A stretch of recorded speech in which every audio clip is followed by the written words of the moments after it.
My emotional intelligence assessment showed that I scored mostly true on 14 of the 16 items, which indicates a high level of emotional intelligence. According to the data, I consistently recognize my own emotions, I understand the impact of my behavior on others, and I can identify when others are distressed.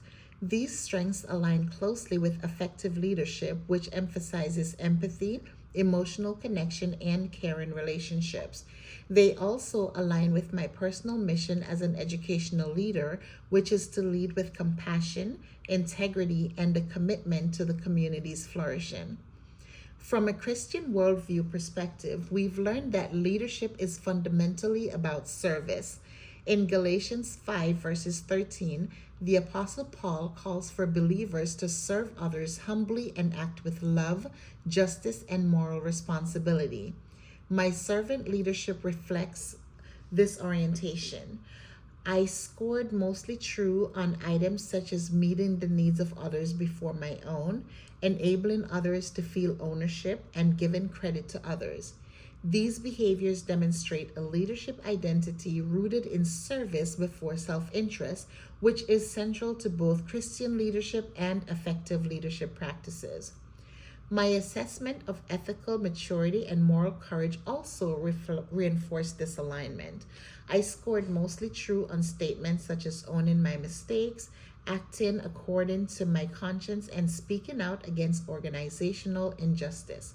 These results show that I strive to make decisions based on values and practical wisdom, even when those decisions may be difficult or unpopular.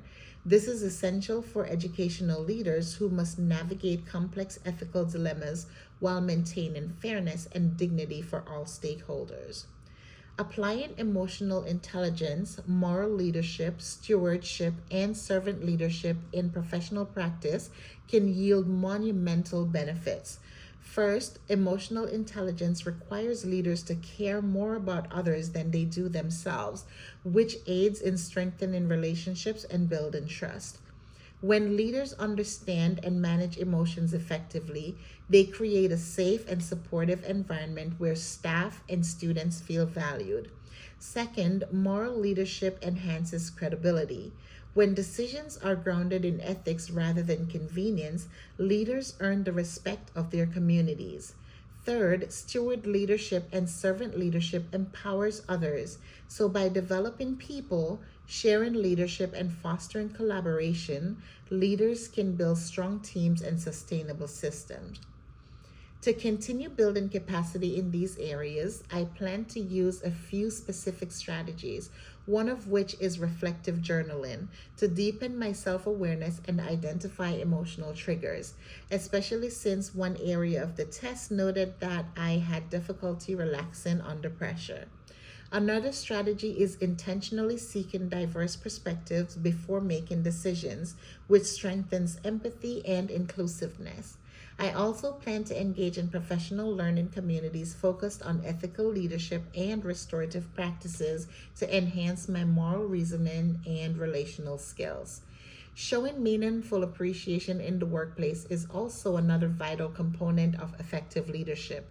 Consistent and authentic appreciation boosts morale, increases motivation, reinforces a sense of belonging, which lead to an overall positive work environment.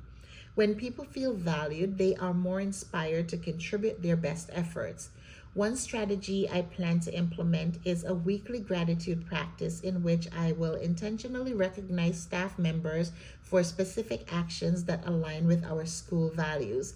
This could be through handwritten notes, or brief check ins, or public acknowledgement during staff meetings.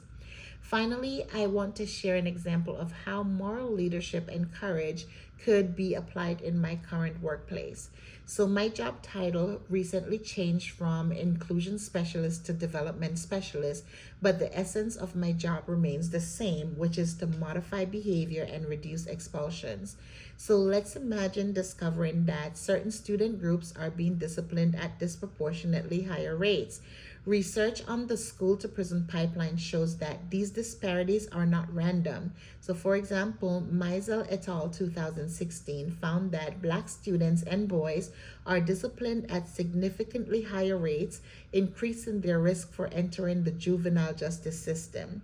Addressing this issue requires moral courage because it challenges long-standing practices and biases and may lead to resistance from individuals with a fixed mindset. As a leader, I would begin by analyzing the data, initiating transparent conversations with staff, and exploring root causes. I would then work collaboratively to implement restorative approaches that promote fairness and dignity. This approach reflects the integration of effective leadership, moral courage, and servant leadership in addressing complex issues ethically.